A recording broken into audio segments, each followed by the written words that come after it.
Hello, good morning. My name is Deseyi Daniel John, and today I'll be talking about neural networking using the TensorFlow library and the PyTorch library. So I'll be starting with the TensorFlow library. This code I got from the tensorflow.org. This is the starter code for a quick starter code that is for beginners in TensorFlow. So I just try to understand what these codes are actually doing, and what each line of code is actually contributing to the entire model. So here we have this, which is just to download the data sets that we use for this to train this model. And here we split the data set into the training data set and then the testing data set, and then we normalize this by dividing the pixel by 255. Basically, this was just done to help better present the pictures in the from the data set to the model.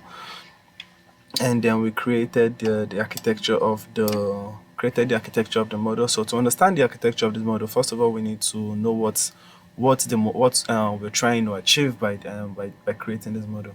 So basically, what this model is trying to do, we're trying to make a model that can predict what number appears on a picture. So if we have picture of, let's say, the number 9, for instance, we're trying to create a model that when we show this picture to the model, it can tell us that that is the number 9. If we show it a 5, it can tell us that it's a number 5. If you show it a 3, you can say that's a number 3.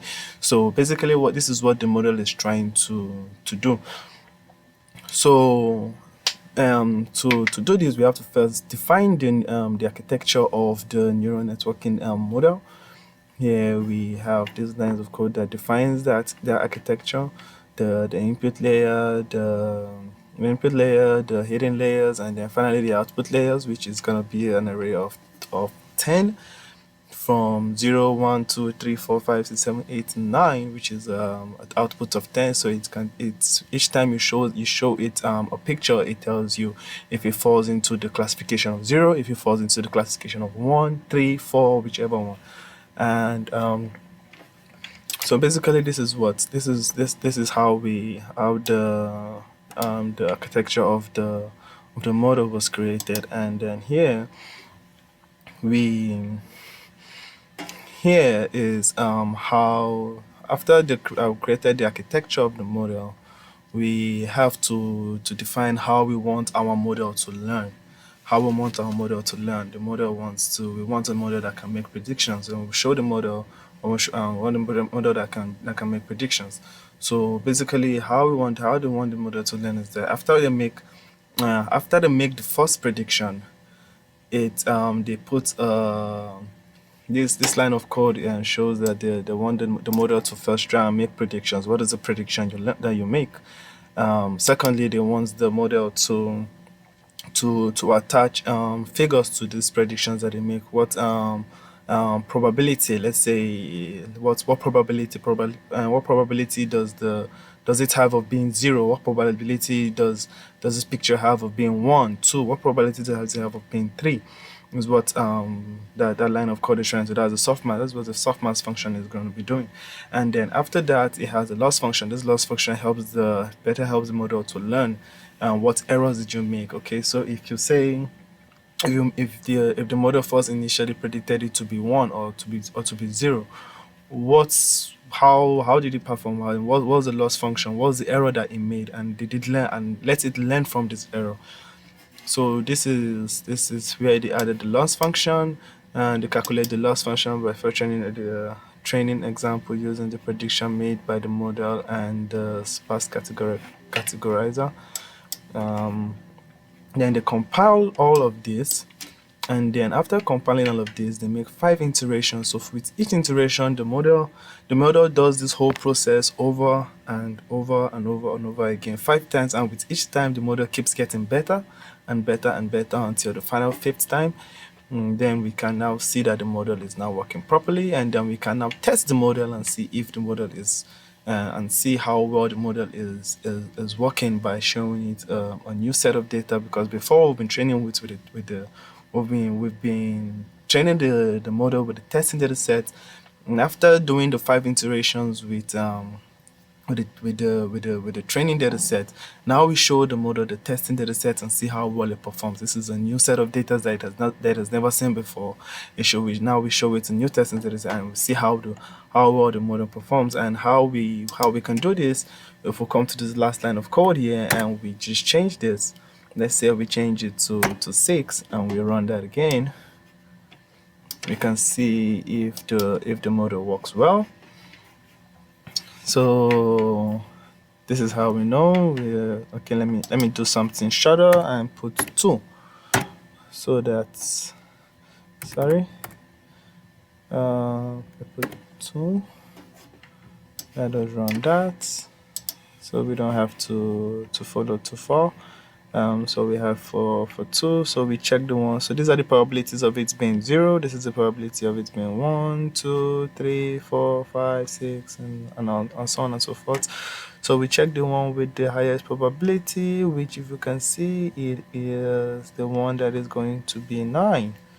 So for this testing data set of 2, the probability is most likely going to be 9. So that is what these are just trying to tell you. So it gives you the probability of it being 0, probability of it being 1, 2, 3, 4, 5, 6, 7, 8, 9, and all of that, So this is of 64 in numbers of in batches size of 64, so that our model can run through the 64 easily. It's not going to be easy to train the data through 60,000 data all at once. So we made it 64 for it to be easier for the model to learn. We create the data loader here. This is how we just loaded the data using the batch size of 64, and we define the n number in which the batch in the n number in each batch, number of channels, which is the C number of channels in each case, the H, which is the height, and the W, which is the width of the image. We specified if we're going to be using CPU, GPU, or an MPS device for training. In our case, it's going to be CPU. In our case, it's going to be CPU, and here we now define the model architecture, which is the input layer, the hidden layer, and the output layer, just as we had in what's it called, in our TensorFlow model. Coincidentally, we also have 10 outputs. The input layer. So this is how we connected from the input layer to the output layer, and we use a ReLU function of the ReLU as the activation function when we created the model architecture. And this just defines in what direction is our information going to be going. Here it's just going to be a forward. There's no loop that brings the information back and reruns it again. No, it's just a forward. It's just a forward what's it called, process. So this is the model. We get the model, we add a loss function to it, and here we use a cross entropy loss function. And this is the optimizer. Then we define we add the training data set to it, and then we let the model make predictions, and then learn from the errors on these predictions. We already added our loss functions to it, and then we test to see if the model is actually learning. This is just for the first set. We just use a little bit of the testing data set to see if the model is actually doing any better. So now here we want to see, this is where we actually train the model on 5 epochs, which is basically 5 iterations. And after training the model, we can see from the first time, we can see how the model has been improving. So from the first epoch, we had an accuracy of 50. After the second iteration, we have an accuracy of 59. After the third, we you can see we have an accuracy of 60.9. After default, we have an accuracy of 63, and the final one is still running, but as soon as it's done, I will show you what the model, how good the model, how the model performs, and we can actually start making predictions using this model.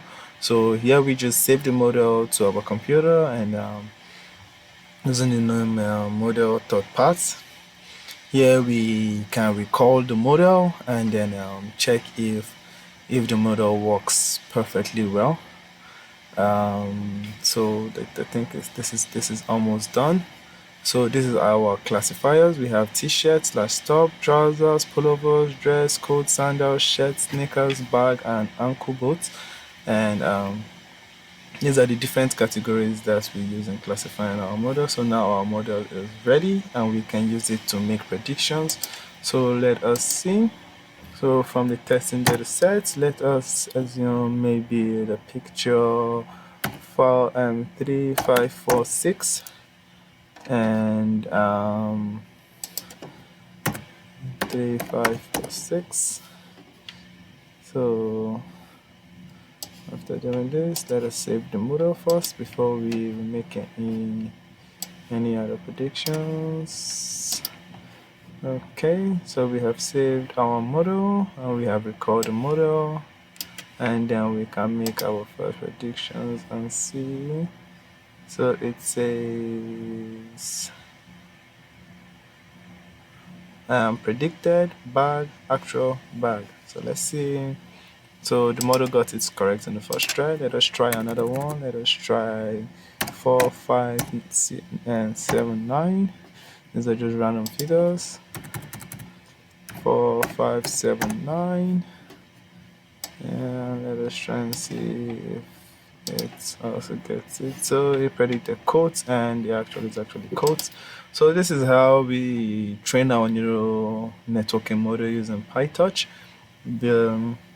Personally, for me, I prefer the pytorch model because I know it's a bit elaborate, but it explains every step of the process as it goes.